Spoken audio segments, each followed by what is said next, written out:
Friends, welcome back to my channel. Garuda Purana में असमय मौत या अकाल मृत्यु जैसी दुर्घटना, बीमारी, आत्महत्या आदि के बारे में बताया गया। चलिए, यदि इन स्थिति में किसी की मृत्यु हो तो उसके बाद आत्मा का क्या होता है और अकाल मृत्यु क्या है। जिसका जन्म इस संसार में हुआ है उसकी मृत्यु भी निश्चित है और यह अटल सत्य है जिसे कोई टाल या बदल नहीं सकता।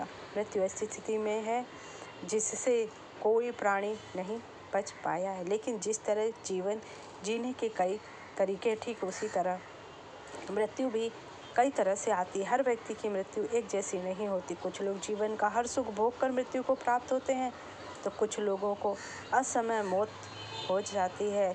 कुछ लोग गंभीर बीमारी से पीड़ित होने के कारण दम तोड़ देते हैं तो वहीं कुछ आत्महत्या कर लेते हैं आदि। गरुड़ पुराण ग्रंथ हिंदू धर्म का महत्वपूर्ण है। इसमें भगवान विष्णु द्वारा जन्म और मृत्यु के साथ ही मृत्यु के बाद की स्थितियों के बारे में बताया गया है। गरुड़ पुराण में श्री हरि ने मृत्यु से जुड़े कई गूढ़ रहस्यों को बताया, लेकिन क्या आप जानते हैं कि अकाल मृत्यु या असमय मृत्यु कैसे होती है और उसे बचा कैसे जा सकता है। ऐसी मृत्यु को प्राप्त करने वाली आत्मा के साथ क्या होता है, आइए विस्तार से बताती हूँ। गरुड़ पुराण के अनुसार जो लोग भूख से पीड़ित होकर, हत्या किए जाने पर, फांसी लगाकर, जहर खाकर, आग से जलकर, जल में डूबकर, सांप के कटने से, दुर्घटना में, गंभीर बीमारी के कारण और आत्महत्या आदि के जरिए मृत्यु को प्राप्त होते हैं, उसे अकाल मृत्यु की श्रेणी में रखा गया है।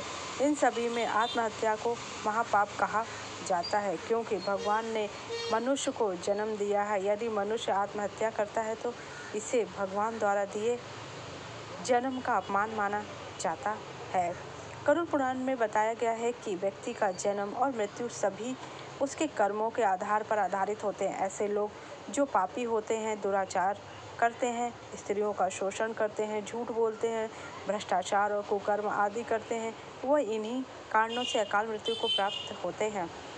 गरुड़ पुराण के अनुसार जिनकी अकाल मृत्यु होती है उनकी आत्मा की आयु भी अधूरी मानी जाती है, यानी ऐसी आत्माओं का जीवन चक्र पूरा नहीं होने पर इनकी आत्माओं को स्वर्ग या नर्क कहीं भी स्थान नहीं मिलता है और यह भटकती रहती है। यदि किसी पुरुष की अकाल मृत्यु होती है तो उनकी आत्मा भूत, प्रेत, पिशाच, कुष्मांडा, ब्रह्म, राक्षस, बेताल और आदि क्षेत्रपाल योनि में भटकती है। वहीं यदि स्त्री की मृत्यु हो जाए तो इनकी आत्मा अलग अलग योनि में भटकती है। वहीं किसी नवयुवती स्त्री या प्रसूता की अकाल मृत्यु हो जाए तो वह चुड़ैल बनकर जाती है। कुंवारी कन्या की मृत्यु होने पर वह देवी योनि में भटकती है। ऐसा गरुड़ पुराण में बताया गया है।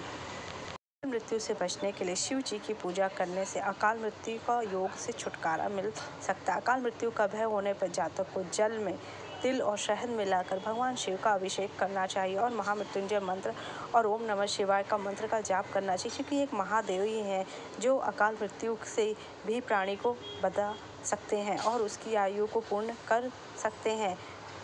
अकाल मृत्यु की स्थिति में परिवारजनों द्वारा नारायण बलि पूजा करने से आत्मा को मुक्ति मिल सकती है। अकाल मृत्यु के कारण कई इच्छाएं अधूरी रह जाती हैं जो आत्मा को भटकने पर मजबूर करती हैं। मृत्यु से पहले शरीर को मिलते हैं ये संकेत, जैसे कि शरीर और मानसिक स्थिति कमजोर और ऊर्जा की कमी और नींद की जरूरत का बढ़ना। मृत्यु के बाद गरुड़ पुराण के अनुसार अकाल मृत्यु होने पर आत्मा भटकती है और उसे मोक्ष कभी नहीं मिलता है। अगर आपको मेरी जानकारी अच्छी लगे मेरे चैनल को लाइक कीजिए, सब्सक्राइब कीजिए।